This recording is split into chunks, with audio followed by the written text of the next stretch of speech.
ఒక పక్కన ముందుగా మనం చెప్పాల్సింది మొన్న ఇదే క్వశ్చన్ మీ దగ్గర నేను రేజ్ చేయడం జరిగింది కల్వకుంట్ల కవితకు సంబంధించినటువంటి విషయంలో. గతంలో వాళ్ళ ప్రభుత్వం ఉంది, వాళ్ళ నానే ముఖ్యమంత్రిగా ఉన్నటువంటి సందర్భంలో 33% ఉన్నటువంటి బీసీల రిజర్వేషన్ని 23%కి కుదించినటువంటి పార్టీ కానీ ఆ కుటుంబం కానీ ఈరోజు బీసీల కోసం మళ్ళీ ఒకసారి బయటకు వచ్చి పోరాటం చేస్తాం, ఉద్యమిస్తున్నామంటూ ఈ రోజు సైతం కూడా ధర్నా చౌక్లో ధర్నా చేస్తున్నటువంటి పరిస్థితి కనబడతా ఉంది. వాళ్ళ యొక్క పోరాటాన్ని ఆరాటాన్ని ఏ విధంగా చూడొచ్చు సార్? అంటే గతం లోపల వాళ్ళు తగ్గించినప్పుడు కూడా మేము పెద్ద ఎత్తున ఉద్యమాలు చేశాం, పెద్ద ఎత్తున స్పందించాం, సుప్రీంకోర్టులో కూడా కొట్లాడినాం, రాజ్యాంగం సవరణ చేయాలని కొట్లాడినాం. అప్పుడు చేయలేదు వాళ్ళు. ఇప్పుడు మళ్ళీ ఈరోజు ధర్నా చేస్తున్నారని తెలిసింది. ధర్నా చేస్తే మంచిదే, కానీ ఆ రోజు మాత్రం వాళ్ళు చేసింది తప్పు, చారిత్రక తప్పిదం. ఆ రోజు తగ్గించారు. ఆ తర్వాత మేము వరుసగా పెంచాలని పెద్ద ఎత్తున వరుసగా ఉద్యమాలు చేశాం. ఢిల్లీలో చేశాం, ఇక్కడ చేశాం. ఆ ఉద్యమ ఫలితంగానే గత ఎన్నికల్లో కాంగ్రెస్ పార్టీ మేము అధికారంలోకి వస్తే 42% అని చెప్పి ఈ అసంతృప్తి బీసీల వాదనను సమర్థిస్తూ మేము బాగా డిమాండ్ ఉంది దీనికి అని చెప్పి 42% పెడతామని వాగ్దానం చేశారు. కామరేడ్ డిక్లరేషన్ చేశారు, ఎన్నికల మేనిఫెస్టో పెట్టారు. ఈ విధంగా ఆ పార్టీ ప్రముఖంగా ప్రచారంలోనికి వచ్చింది. అంటే మీరు చేసినటువంటి ఉద్యమం మీరు సార్, అంటే ఎన్నో ఏళ్లుగా దశాబ్దాల కాలంగా మీరు ఈ ఉద్యమాన్ని బీసీల కోసం నడిపిస్తున్నటువంటి మాట యావత్తు రాష్ట్రానికి కానీ దేశానికి కానీ తెలిసినటువంటి అంశం బీసీల కోసం. కానీ కాస్త ముసలి కన్నీరు కార్చినటువంటి కొంతమంది వ్యక్తులు ఈ యొక్క రిజర్వేషన్ ఆర్డినెన్స్ తీసుకొచ్చిన తర్వాత సంబరాలు చేసుకోవడం ఏ విధంగా అనిపిస్తూ ఉంది సార్? అంటే మీలాంటి వాళ్ళు కూడా సంబరాలు చేసుకునే వాళ్ళు ఆర్డినెన్స్ తీసుకొచ్చిన తర్వాత చాలా ఏళ్ళుగా ఉద్యమిస్తున్నటువంటి మీరే అది అవమానం అవుతుందా లేదన్నటువంటి తీరు కొంత డైలామాలో ఉన్నారు. అట్లాంటి వాళ్ళు సంబరాలు చేసుకోవడం ఏ విధమైనటువంటి? అంటే ఇక్కడ నేను ఒక విషయం స్పష్టం, బీసీ డిమాండ్ల మీద ఎవరు ఉద్యమాలు చేసినా ఎవరు పోరాడినా దాన్ని నేను స్వాగతిస్తా. ఇది డెమోక్రసీ. డెమోక్రసీ లోపల తెలంగాణ ఉద్యమం మనం తీసుకుందాం. అప్పుడు రాడికల్స్ పోరాడారు, వాళ్ళకి భిన్న ధృవాలైన ఆర్ఎస్ఎస్ కూడా తెలంగాణకు మద్దతుగా ముందుకు వచ్చింది. దీనివల్ల బీసీ వాదం బలపడుతుంది తప్ప తగ్గదు. దీన్ని పాజిటివ్ కోణంలో మనం చూడాలి. అంటే తగ్గించినటువంటి ఏదంటే మనం సామెత ఏదైనా చెప్తామంటే సచినోళ్ళు సంపినోడు పోయి ఏదో సంతాప సభ పెట్టినట్టుగా తగ్గించినటువంటి వ్యక్తులు వచ్చి మళ్ళీ సంబరాలు చేయడం ఏంటి అన్నటువంటిది ప్రధానంగా వినబడతా ఉంది. దాన్ని సార్ సరే, వాళ్ళ లోపలే మన మార్పు వచ్చి మనకు మద్దతుకు వస్తూ ఇప్పుడు చేసే ఉద్యమం మనకు మద్దతే తప్ప నేను చూసే కోణం దాన్ని మన ఉద్యమానికి మరింత ఊపిస్తుంది తప్ప దానివల్ల మైనస్ ఉండదని పాయింట్లో చూస్తా. ఈ ఉద్యమం ఎంత బలంగా అయితే ఇది ఇష్యూ, రిజర్వేషన్ ఇష్యూ ఎప్పటికీ రావణ కష్టంలాగా నలుగుతుంది. సమాజం వ్యతిరేకం, న్యాయ వ్యవస్థ వ్యతిరేకం, ఎగ్జిక్యూటివ్ వ్యవస్థ వ్యతిరేకం, ప్రతిదీ రాజ్యాంగంలో లేదు. కాబట్టి దీని మీద ప్రతి ఒక్కరు వ్యతిరేకంగా వస్తున్నారు. దీనికి బలమైన ఉద్యమం ఒకసారి జరిగితే తప్ప ఈ వ్యవస్థలన్నీ మార్పు రాదు. అందుకే నేను ఈ ఇష్యూ లోపల మనం పాజిటివ్ కోణంలో చూసి ఉద్యమాన్ని బలోపేతం, తెలంగాణ ఉద్యమం ఎట్టు వచ్చేదో ఈ ఉద్యమం కూడా అంత బలంగా వస్తే తప్ప వ్యవస్థ లోపల, న్యాయ వ్యవస్థ లోపల, ఎగ్జిక్యూటివ్ వ్యవస్థ లోపల, రాజకీయ వ్యవస్థ లోపల మార్పు రాదు. అందుకే మారనోళ్ళు వాళ్ళ మార్పును ఆహ్వానిస్తున్నా.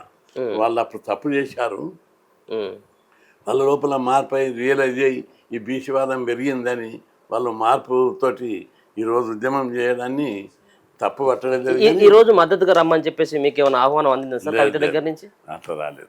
అంటే మొన్న వచ్చి మీకు కలిసింది, కనీసం పాత సంబంధించినటువంటి ఆ గుర్తులను మరోసారి రిపీట్ చేసేటువంటి ప్రయత్నం చేసిందా మీరు? ఆ రోజు మాట్లాడినా అయితే ఆమె నేను ఉద్యమం చేస్తున్నాను, నా చేతుల పార్టీ నా చేతుల్లో లేదు కదా, బీసీల ఇష్యూ మీద నేను ఉద్యమం చేస్తున్నా, మీరు సలహా కావాలంటే మీరు ఉద్యమం చేయండి, కేంద్రం మీద కాదు రాష్ట్రం మీద మొదట చేయాలి.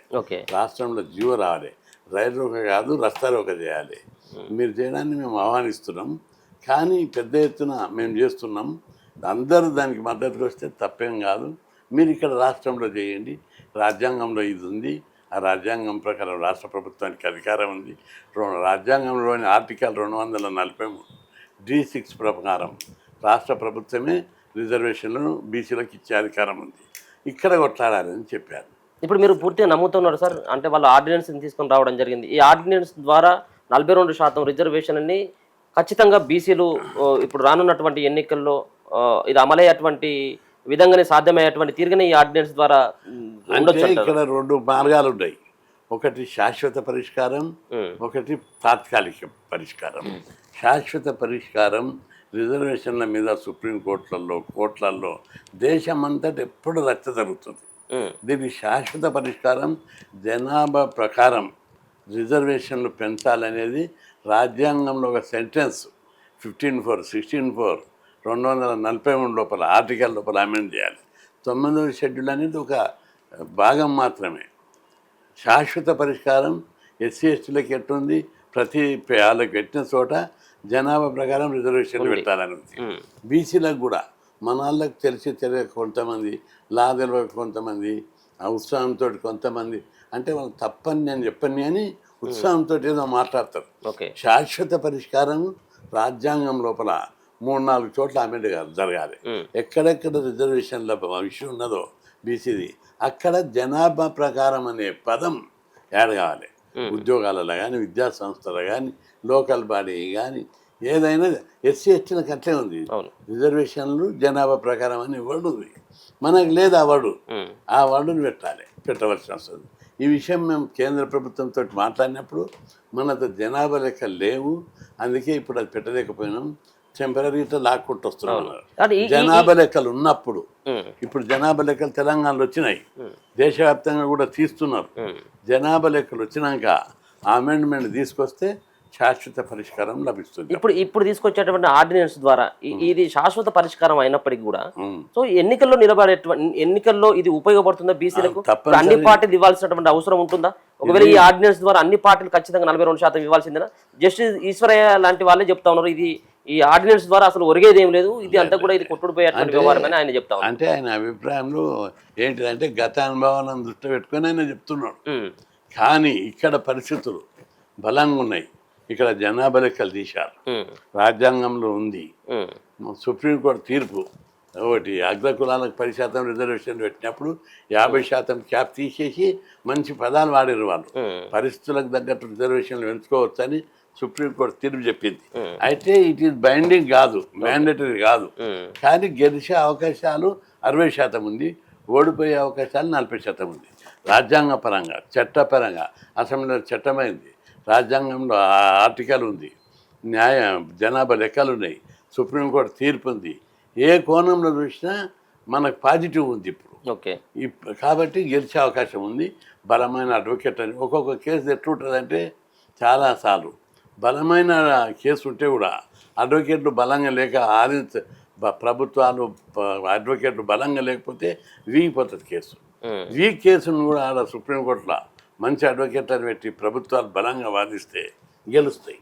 ఇక్కడ కూడా అదే ఒక విషయం చెప్తా. బెల్లంపల్లిలో ఒక ఇష్యూ కేసులో దొంగతనం చేయనోడు కూడా జైల్లో ఉన్నాడు, ప్రాసిక్యూషన్ పెట్టేసాడు. అది దొంగతనం చేయలేదు వాడు, అయితే వాడు చేయలేదని అడ్వకేట్ వాదించలేకపోయారు, జైలుకు పోయాడు. మళ్ళీ తర్వాత మంచి అడ్వకేట్ అని పెడితే ఏడ చేసిందంటే అంతవరకు జైలు అనుభవించడం లేదు, రిలీజ్ చేసి సారీ చెప్పారు. కాబట్టి ఇక్కడ న్యాయ వ్యవస్థ లోపల కూడా బలం ఉన్నది రాజ్యం. ఇక్కడ తప్పనిసరి మంచిగా ఆర్గ్యూ చేసి మంచి ప్రతిపాదికలు ఉన్నాయి. సుప్రీంకోర్టు అనేక తీర్పుల్లో జనాభా లెక్కలు ఉంటే పెంచుకోవచ్చు అని చెప్పింది. అదేవిధంగా అనేక లోకల్ బాడీ ఇష్యూలో కూడా జనాభా లెక్కలు ఉంటే సమగ్రమైన సమాచారం ఉంటే పెంచుకోవచ్చు అనేది. ఇవన్నీ ఉన్నాయి అంశాలు మనకు. కాబట్టి గెలుస్తుందని నేను అనుకుంటున్నా. ఇక్కడ రాష్ట్రంలో 9 మంది ఎంపీలని తెలంగాణ రాష్ట్రం బీజేపీ పార్టీకి ఇవ్వడం జరిగింది. కానీ ఈ 9వ షెడ్యూల్లో ఈ చేర్చడానికి ఈ రిజర్వేషన్ సంబంధించినటువంటి దాంట్లో పూర్తిగా బీజేపీ పార్టీ ఎంపీలు ఫెయిల్యూర్ అయిపోయారు. కనీసం కొట్లాడేటువంటి ప్రయత్నం ఢిల్లీ వేదికగా చేర్చు ఆరోపణలు బలంగా వినబడతాయి. బీజేపీ పార్టీ బలంగా బీసీలకు చేస్తూ అపవాదం ఎదుర్కొంటుంది.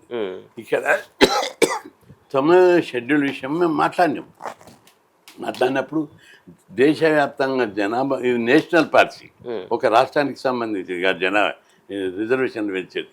జనాభా లెక్కలు దేశవ్యాప్తంగా ఇప్పుడు అవుతున్నాయి, కాబోతున్నాయి. ఆ జనాభా లెక్కలు వస్తే మనం నేషనల్ పార్టీ తీసుకోవచ్చు. ఇప్పటికిప్పుడుగా ఒక స్టేట్ కోసం తీసుకోలేము ఇప్పటికి. కానీ వాళ్ళు స్టేట్ లెవెల్లో పెట్టుకునే వాళ్ళకి అవకాశం ఉంది, పెట్టుకొని నేషనల్ పార్టీ కావాలంటే నేషనల్ లెవెల్లో జనాభా లెక్కలు కావాలి.